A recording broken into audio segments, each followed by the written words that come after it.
Hey kids, welcome back to my channel. If you're new here, welcome to my channel. I am Amanda. So today I'm going to do something a little bit different because I'm a little crunched for time. I didn't get any time to film yesterday or the day before. My son's been sick. I've been sick. It's just been a mess. So I need to clean my bathroom, so I'm going to go ahead and do that, and we're going to talk at the same time. It'll be fun. So I got my cleaning supplies there. And you can see this needs to be cleaned. Like, it's bad. I've got toys. I've got magnets. It's gonna be kind of like a get ready with me, but instead of get ready with me, it's gonna be do some chores with me. So listen to this. Okay, so a couple of nights ago, open the door. So a couple of nights ago, my husband, son, and I decided to watch the Flintstones. Souza, I'm home! And I don't know how many of you guys remember the show, but it reminded me of this theory that I heard once. I don't remember where I heard the theory. I think I might have heard it on Shane Dawson's channel, but I don't remember for sure. But anyway, so the theory goes that the Flintstones, and I'm talking about like the Hanna-Barbera Flintstones, so like the Flintstones that was on TV, but that the Flintstones is actually set in like a dystopian future. And the reason for this theory is because they feature on the show a lot of technology that wouldn't have been around in the Stone Age. You know what I mean? So they had their own version of a record player, or their own version of a car, their own version of like a shower, a dishwasher. So it's really interesting to think about, I think, coming up with how that happened, or figuring out how that happened, that it's a futuristic, like, dystopian universe, but they still have like mammoths and some dinosaurs. Like that's gotta be weird journey. I think it's a really cool, I thought it was a really cool theory when I first heard it. So when we were watching the Steven Spielberg Flintstones from the 90s, I was like, oh, I wonder if there's like little Easter eggs in there about that theory. I don't even know if Spielberg has ever heard that theory, but I really have no idea. He might have. I don't know. So I started listening out for like some, little Easter eggs. I was really like looking for dialogue that was more of an Easter egg, and there were a couple. I have them written down. I know one of them is like in the very beginning, they're like riding this pterodactyl, right? Those ones that fly. So there's a bunch of people riding in this pterodactyl like it's a plane, right? So, and then you hear the stewardess is like, oh, and down there you can see the Grand Canyon in about 15 million years. I was like, oh, I don't know that would go with like the futuristic, theory that the Flintstones takes place in the future. I personally think that's a really cool theory because it kind of opens up that world a lot more. Like, just in terms of kind of thinking about it differently and like coming up with how this world came to be, where humans and mammoths and dinosaurs like coexist. I got my notebook. So I already told you about the Grand Canyon line. Ooh, okay, I have this one written down too. So there's a scene where Fred and Barney go to the bowling alley to bowl with like their team. And Barney asks Fred like something about making the shot. Like, do you think you can make the shot? And Fred's response is the earth flat? Which I don't know if you could really argue like is proof of it taking place in the future, but it's interesting how Spielberg, or whoever wrote the script, I should probably look that up, whoever wrote the script decided to put these little details in there, that like when I was a kid and saw that movie, I didn't really notice most of them, like it kind of went over my head. The one that I did notice was the one from the beginning, the Grand Canyon in about 15 million years. That one I did notice as a child when I first watched it. Another line, when Wilma's mom is talking to her about Fred, because I guess she doesn't like Fred, she says, you could have married Fred Firestone, the man who invented the wheel. That's just like kind of cool, you know. Like they're making these references to like someone who invented the wheel, Firestone, which obviously Firestone is a very popular tire brand, or car brand, tire brand. But it's just really funny how they're like making these little, you know what I mean? And then also in that same scene, Wilma's mother alludes to her father having to sacrifice her own brother. So it's like, why would he need to do that?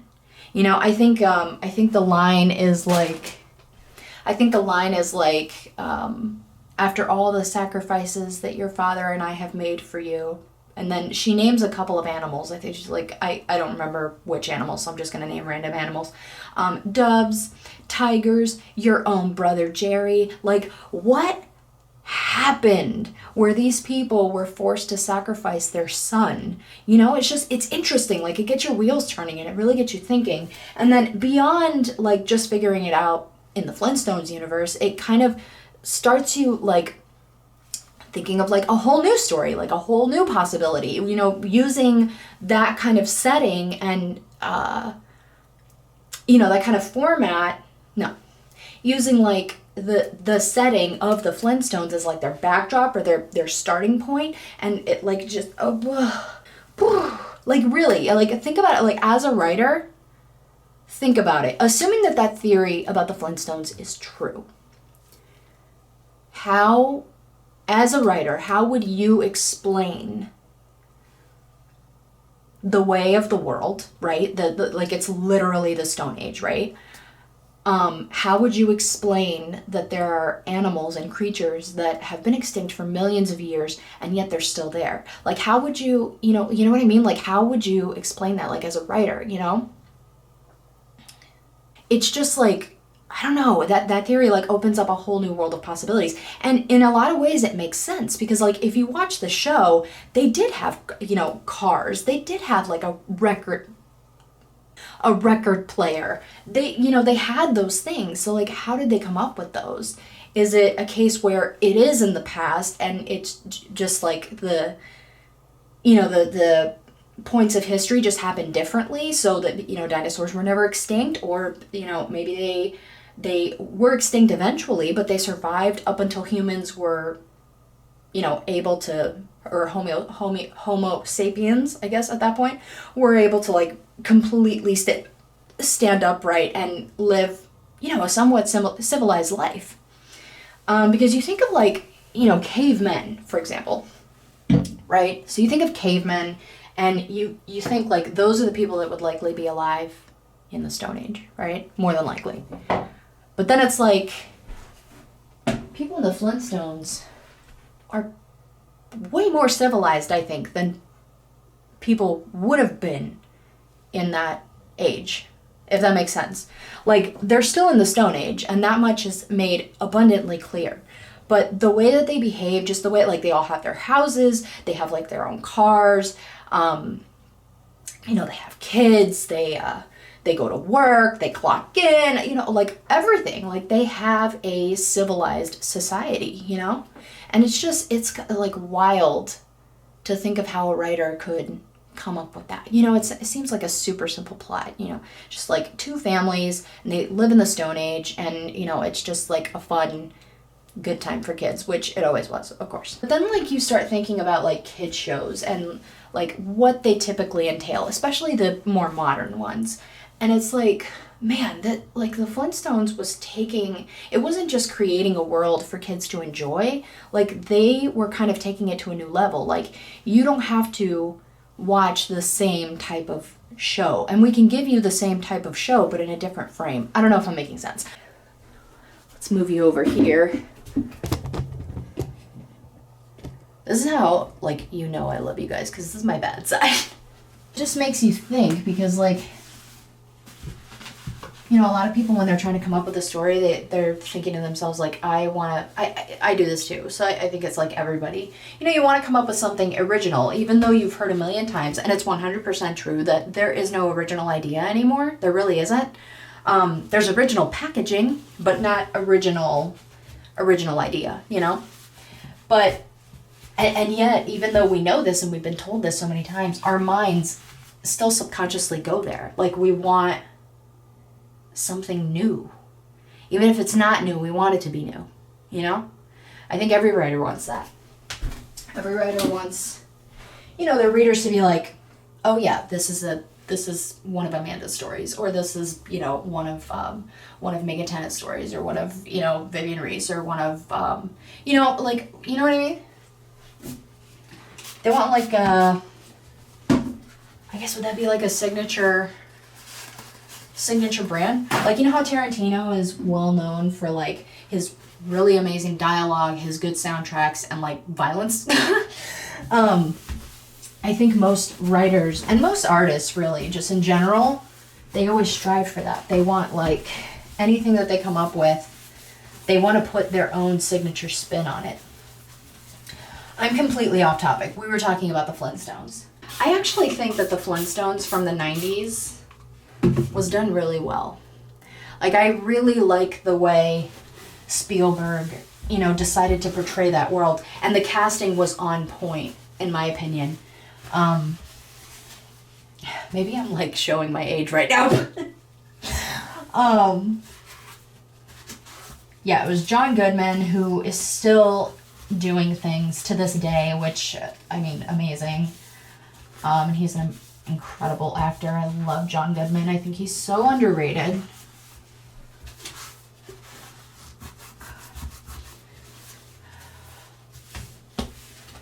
Sorry, I get really into the sink because I want it to be clean. Since we've all been sick, it'll be nice to have a clean bathroom again. Even Halle Berry was like, oh my gosh, she was like little. Mr. Flintstone, I'd like you to know that I enjoy working long hours, late nights, even weekends. So feel free to use me however you see fit. Now, can I get you anything? Coffee? I don't know if that was her first movie, but she was a baby. She was like young. It was like fresh-faced Halle Berry. Not that she's not always fresh-faced. She's always fresh-faced. She's gorgeous. But yeah, it was like Halle Berry before she was Halle Berry, Or maybe she was Halle Berry by that point. I don't know. I'm so out of the loop. Let's talk about this. We had to sacrifice your brother Jerry for a second. So, think about it. What possibly could have happened that was so bad that they had to start sacrificing, their own children, I'm assuming that those are their only children, Wilma and Jerry, who is no longer with us. So what would have to happen? Maybe another... So many questions to answer, assuming that the theory is true, there are so many questions to answer. I've already asked a couple, how did this world come to be? What happened? Is the whole world like this? Or are there separate, I don't know if they would call them cities, but towns, or different, sections of the world where people live, and maybe not all of them live the same way necessarily, the Flintstones have mammoths and dinosaurs. They have dinosaurs as pets, and they have mammoths as sinks, and stuff like that. So does everybody in the world live that way, or do some of them maybe live without the animals, And more importantly, how the hell are these animals still around? How are they not extinct? And I know what you're probably thinking, Amanda, I think you're thinking way too much about this, and you might be right. But I don't know, as a writer, it's fun to look at stories that I either grew up watching, or even newer stories that I just really love, and kind of, taking a deep dive and trying to see it from a different angle. And I think that theory kind of assists with that, you know what I mean? So the only thing I can think of is that there was some kind of war. There was some kind of war between somebody and somebody else. Maybe the animals and the humans. maybe like they both wanted to live on the land, and they were both like, well, you leave, we got here first, and the other one's like, well, no, we got here second, and we're, you know, more civilized, so we want to live here. And then in the end they like decided to just peacefully coexist? Or was it like another set of humans? Like, was it like a civil war? Like, oh my gosh, so many possibilities, so many possibilities. I think I can probably rule out like the idea of like an alien form or something, because I think if that were the case, they would take away a lot more knowledge just as far as like technology goes. I think a lot more knowledge than like the, you know, the pedal car that they had, or the, you know, record player that they had. I just think it's interesting. By the way, like this video. Hit the like button on this video if you've heard this theory before. I'm like really curious as to see how popular this theory is. So what else is going on while I have you guys here? Oh, okay. So has anybody seen Shane Dawson's new film? I say film because I feel like for the last couple of years, I think he's kind of evolved in a sense, you know? His filmmaking skills for sure are evolving. Just the production quality has gone up so much from the last series, and every series it just continues to get better and better and better and better and better. I don't really necessarily see him more as like a YouTuber anymore. I more so see him as like a filmmaker, like a documentarian, you know? And it's just really, it's really inspiring actually to watch him and his abilities as a filmmaker and as a storyteller evolve. But anyway, so he came out with parts 1 and 2 of his new series with Jeffree Star. And I'm like addicted. I need part 3, part 4, part 5, part 6, part 7, part 8, like all on the same day now. I keep like refreshing his YouTube page to see if it's up. I should probably check social media to see if he's posted when part 3 is going to be up. But it's just, I don't know. And then we're getting on top of it, like he's doing a really cool series, and watching his like, you know, skills as a filmmaker like being showcased. That's amazing. But then on top of it, we're getting an inside look, like a never before seen look about the makeup world, which I honestly had no idea was so huge. Like I know of Jeffree Star, I know of James Charles. I think I tried to watch a little bit of Laura Lee's like apology video. I don't think I got all the way through it though, but I had heard of her, but I had never really heard about anybody else. And it's just interesting to see how huge this world is. You know, guys, when you think about it, like YouTube is like that. Have you noticed that? I'm sure you guys have noticed that. Like, I'm sure you have. If you think of YouTube as a whole, nobody's just a YouTuber. You know what I mean? Like there are these, almost like a multiverse. It's almost like YouTube is like a metaphorical multiverse, right? You've got the beauty community, you've got the booktube community, you've got the authortube community, and some communities kind of coincide, like booktube and authortube tend to, you know, a lot of authortubers are also booktubers. A lot of booktubers are technically also authortubers, even though they don't make videos necessarily all the time about being an author, but they're booktubers and they write a book, you know, like stuff like that. And then there's like, you know, the vlog community, and then there's like, I don't know what other communities, what other communities there would be. Well, I guess music community, because there's a lot of music on YouTube too, apparently. It's crazy.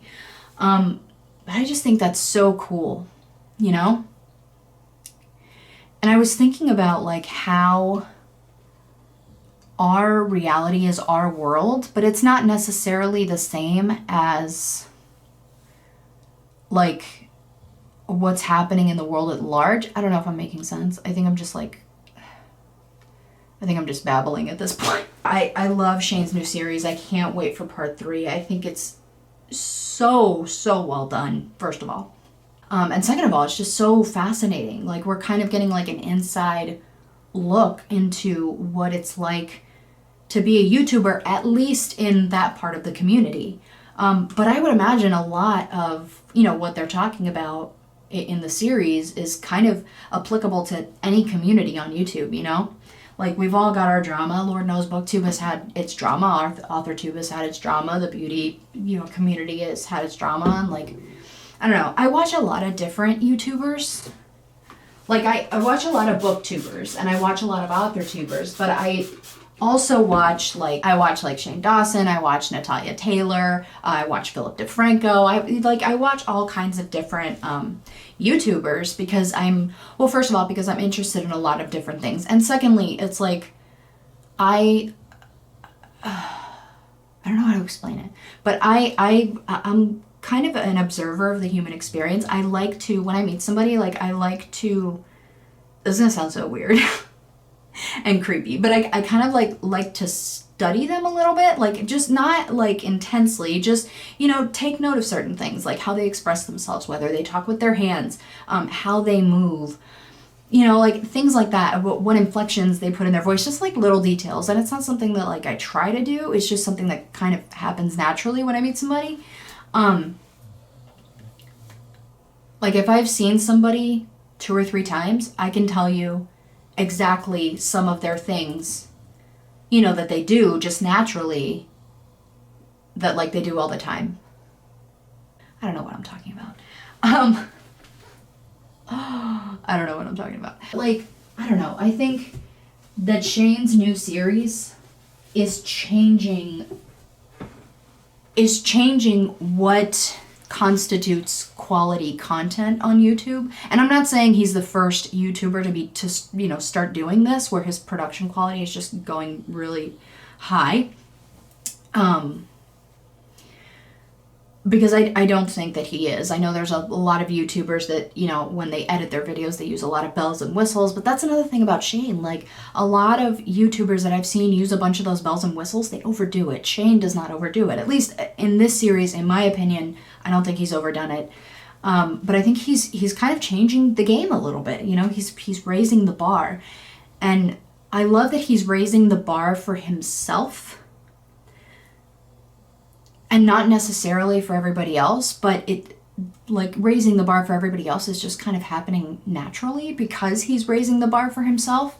I don't know. I think he deserves to be making way more than he's making. So getting to see him on the series, starting to see some appreciation for the amount of work that he puts into his channel, that he's been putting into his channel. Even when his channel was directionless, you could tell that he was really trying. But I think he's really found his niche with being like the Ken Burns of YouTube. It's like, yeah, I mean, that's how I see him. He's a documentarian, and he specializes in documenting YouTubers, It'd be really cool if he did somebody from the BookTube community. How wild would that be? Like, that would be crazy. Like, if he did, like, a series on Jenna Maressi or, like, Vivian Reese or, at, like, any of the author-tubers or booktubers, that would be sick. Like, wouldn't that be awesome? I feel like that would be awesome. But anyway, there's a lot of YouTube, so probably not. I don't know. Unless he, like, gets into reading, then I suppose he would wander into, into our little corner of the world. But, yeah, but anyway, I just think I'm really impressed with him, like, really impressed with him. And I was already impressed with him before this series came out. When I first found Shane Dawson, I'm pretty sure I found him because I saw on my recommendeds, like, the videos he did about TanaCon. And that was my first Shane Dawson experience, was the TanaCon documentary, which, I thought was well done. It was well done. But from there, I binged all of his other series. I watched the Mind of Jake Paul. I watched Jeffree Star, which, oh my gosh, Jeffree Star's first series was so heartbreaking, but so, like, he's so inspiring. And I'm sorry, does anybody else agree that Jeffree Star is objectively beautiful? Like, even without makeup, she looks amazing. Like, gorgeous, absolutely beautiful. And, like, I know that she's had work done, but she's beautiful. Like, she is objectively beautiful. Beautiful. And she seems like a really beautiful person too, which, you know, just kind of enhances that outer beauty. But anyway, I don't know. It's crazy. So we talked about 2 things today. We talked about the Flintstones and we talked about Shane Dawson's new series. That's a pretty productive day, I think. And I got my vanity clean. I've got my toilet almost clean. Oh, and then I just have to do, you know, the bathtub and the floor and we're good. But yeah, if you guys haven't seen Shane Dawson's new series, I highly recommend it. Especially if you have never seen anything from Shane Dawson. I mean, definitely check out the series. And then, like, go back and watch all of it. You know, like, you don't have to watch all of his videos because he's been on YouTube for, like, over 10 years. I haven't even seen all of his videos. Like, I've seen all his documentaries and I've seen all of his conspiracy videos, which I love. Because I love conspiracy theories. They're, like, a lot of fun. And, you know, most of them probably aren't true, but they're fun to think about, you know? But anyway, so... But I would definitely start with his new series with Jeffree Star. And then I would almost recommend, like, going in his channel and going back to TanaCon, which if I'm not mistaken, I think was his first documentary type video. Or maybe that was the Graveyard Girl. I think it was the Graveyard Girl series. Might have been his first one. I don't know. But... definitely go back and watch all of his, you know, all of his series, and you can see the, like, the way that he's evolved. Like, you can see the production quality change and get better and better and better in each one. And I'm just really excited for him and for his future, because he seems like, you know, obviously I don't know him personally, but he seems like a guy that, like, works really, really hard. Like, one of those YouTubers that really loves what he does and is using YouTube to showcase what he is passionate about instead of, like, chasing, you know, what's trending or chasing what's getting views, you know? And because he's staying so true to himself, like, people watch his stuff, you know, people watch his work, and they don't care that he's taking months in between, you know, posting a series, because they know that the quality is going to be there. You know, it just, like, makes you think, you know? I don't know. It's really inspiring for me. Like, really inspiring. But anyway. So that's all I got for you today, kids. We talked about the Flintstones and we talked about Shane Dawson. I'd say that's a good day. I'm going to finish cleaning my bathroom. And then I'm probably going to shower. And then I'm going to edit this video.